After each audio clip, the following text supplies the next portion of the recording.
This is the Breitling Superocean Automatic 44. Reference number A17376211B1A1. Yes, it's not the longest of reference numbers, but Breitling definitely has a long one.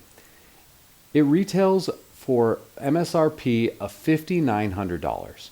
And right now on the used market, it's trading for less than half of that. And honestly, I think that makes it one of the best entry watches in the Swiss luxury market you can buy today. Recent sales on this have landed between $2,750 and $3,350, with the most recent sales clustering right around the $2,800 to $2,950 range. That's roughly half of the MSRP. This isn't a watch that's going to hold value like a Rolex or a Tudor. It's already taken its big hit. But that's actually a very interesting part. The depreciation looks like it's found a floor. It's been trading in that same band for over a year or so. The Superocean is Breitling's modern, genuinely dive-capable tool watch. 300 meters of water resistance, ceramic. On this one, of course, it's a black ceramic with a black dial, screw-down crown, sitting mid-pack in their Cadillac. It's not their flagship, but not their cheapest either. It's the, if you're getting into this brand, you should start right here type of watch. So the question isn't, is this a good watch on paper? The question is, at basically $3,000 on the used market, is this the smartest way into a Swiss automatic with a real brand name behind it? Let's go ahead and find out. So this is a 44 millimeter stainless steel case, satin finished. And because of that, you do need to keep in mind, just almost like every single watch out there, this is going to pick up handling marks. This one's a year old, it's a 2025, and you can see some light marks on it. Nothing bad. You can see a couple marks in the case, on the bracelet, and different things like that. Perfectly normal. So nothing structural, just proof that it has been worn for the last year, not babied. When you rotate this bezel, it sounds crisp. You can feel the solid ratcheting action. I'll have to say this feels actually more solid than some of the Omega dive bezels that I've handled at a similar and even a higher price point. The ceramic insert on the bezel, unidirectional, zero play, and just it's enjoyable to turn. And for a watch that's trading in the $3,000 range, of course on the used market, I'm really impressed with that. That's usually not the case. You tend to get a little bit gritty feeling. It doesn't sound as crisp. There might even be a little play just from usage on that. This one is extremely solid. The dial layout is deliberately simple. This one is as simple and clean as it gets. This is a time-only diver. Black dial, white applied indices, a white inner bezel ring that has the numbers printed on it. So it is printed on for each of the numbers. And this creates a lot of contrast and legibility. No date window, no complications. And this is actually a design choice, not a limitation. You know, dive watches are supposed to be a tool. They don't need all this clutter. They don't need all these complications. There's actually a story behind it as well of why it's this simple. Back in 2019, Breitling's CEO at the time, Georges Kern, did a top, and of course, you know, I would normally just say George, but since he's French, Georges Kern, and I'm probably still mispronouncing that, he really did a top to bottom redesign on this lineup. The old Superocean had a really busy dial, a double 24-hour scale, big printed numerals, multiple lines, you know, everything just kind of seemed a little crammed. And his team stripped all of that out and rebuilt it into exactly what you're looking at today. And I like the look. In general, It's very easy to read. It's clean. I like what they've done with it. It's just one of those, there's nothing too much going on, but that's not a bad thing. It's that deliberate design decision. However, the one thing, at least in my personal preference, that I push back on a little bit is the red on the seconds hand. I think it looks a little tacky and a little cheap on there. And of course, the Superocean is also in red, but with how clean everything is, I don't like the red on the seconds hand as it goes through. It can, make it a little bit easier to read, but I just don't. It's just a personal preference, so, I could take it or leave it for sure. And the bracelet that Breitling uses on this is the Ocean Racer clasp system. It has this nice toolless micro adjustment on here, which I really do like. It's so easy to move back and forth. It's clean.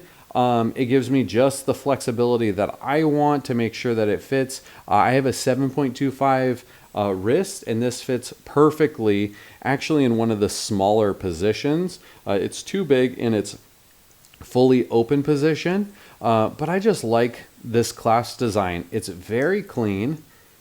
It clicks nicely. It opens up very smoothly, and in general, something I just like to use. So now let me set this down for a second over here, and let's move on to the box, which I think is a low point, and it's not specifically just for this model. This is used on many different models in Breitling's lineup. This is upcycled from recycled PET bottles, and this reference line is actually where Breitling launched their whole recycled ocean plastic pushback in 2019 as well, with a version of this exact watch using straps woven from nylon, so yarn made from reclaiming fish nets pulled out of the ocean, which I do really appreciate. I think that's something cool that they did do. So there's real story and history behind what they're trying to do with upcycled materials, trying to clean up, and especially, Superocean, of course, so they were cleaning up the ocean and the materials on there. And that said, I'll just be honest about the execution. It just doesn't hit the mark for me. There's this, of course, the pillow in it, which in general, when you look at it, you're like, that is ugly, in my opinion. Of course, it does have the use where it becomes almost like a watch wallet. So you can use this if you don't want to use the entire, box on that. You can just use this. So you can open this up, put the watch right in here. So it's a little bit, smaller, easier to travel with.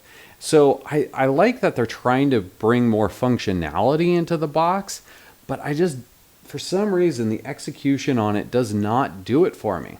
And I assume you're meant to lay the watch flat directly on it. It doesn't really lay as flat as you would want with some of the bracelet systems. So you have to be a little careful on that. That could actually, bend the bracelet a little more than you would want, because there's no room in this thing. Once again, it's not just for this reference. They use this box and this pillow for many different lines in their lineup. So this is more of a Breitling thing than just specifically for this watch. So it's smart as a secondary function, but overall, it just feels like an upscale eBay box when, you get a watch with no box. I do like how it can, unfold and kind of lay flat, even though I would never use that. I do like that the warranty card, the instruction manual is so super easy to get to, easy to find on that. So I do appreciate they put in time into the functionality and the design of this. Overall, when you're spending $5,900 on a watch, this isn't the unboxing moment that you were hoping for. You're like, oh, is this it? It's just kind of wrapped around this weird odd shaped pillow. And that just doesn't quite do it for me, because when you're putting this back on here, you kind of wrap it up in here. You kind of have to fold it in and then close the clasp. And you're just like, is this really what I just paid for? Like, is this the unboxing moment that I was hoping for? And it just didn't do it for me. There's many better unboxings, in my opinion, on that side of it. So this particular example, of course, comes as a full set, box, papers, everything with it. And that's worth noting since that's part of what you're paying for on the used market. So make sure when I gave you those stats of what they're currently selling for in the used market, that you know if it is a full set or not, because that does make a big difference. Here's the real con of this reference, and I felt this on more than one Breitling, so this isn't a one-off issue with a watch. It's how the crown feels. Pulling the crown out to set the time, fantastic. So you unscrew the crown, very good feel. Pulling it out to set the time, beautiful. I love that. And even when you're winding it, all good. Screwing in the crown again, there's a real learning curve to it because it's not this just easy thing because I just tried there. So perfect example. I'm pushing it in to push in the crown to screw it back in. And okay, I did get it that time, but I didn't the last time. And it just feels like you're almost going to miss the threads. And like I said, it's not on just this watch or this reference in general. This is on many Breitlings. I think they really missed the mark on their crowns in screwing them back in. Like I said, it's one of the best for pulling out. It's clean, it's smooth.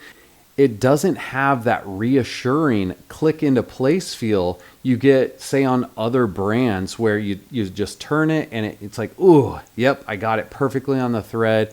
It turns in, it just kind of feels you're misthreading it every single time, even though you're not. So that is a real con, in my opinion, that Breitling, I think, would do themselves a huge service if they fix that across all of their crowns on that. Like I mentioned, on the wrist, I'm a 7.25 wrist right here, so I actually put it into the smallest position, so I need to adjust this slightly here. Open it up just 2 clicks. Fits perfectly. And this wears like it was built for a middle of the road wrist size. It's not a 44 millimeter that wears just massive like some of the watches do. It looks like it's on top of your wrist instead of wearing like you're actually wearing it. So it looks weird. So I think this for the brand in general, a 44 millimeter Breitling Superocean really does have a lot of flexibility.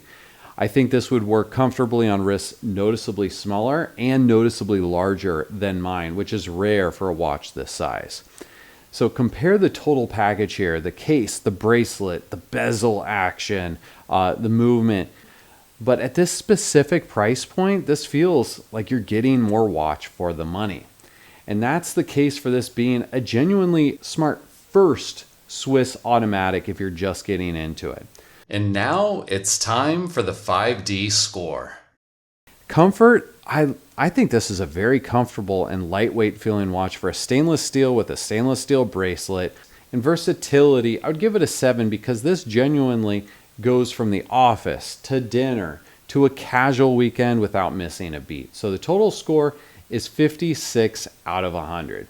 So right about middle of the road, but that's not really the story here. The story is for around $3,000 on the used market, you're getting a genuinely solid dive watch with real Swiss heritage, brand name, solid bezel action that beats watches costing more, and a bracelet that really works for many different scenarios.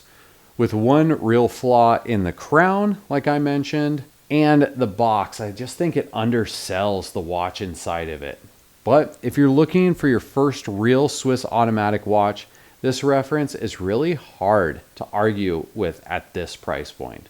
Of course, this exact watch, full set, one owner, is actually live as a no reserve auction, closing in just a couple of days. I'll put the link below in the video so you can actually see where this one lands. And if you catch it in time, of course, you can put in a bid as well, and maybe you can take this one home. All right, we'll see you in the next one.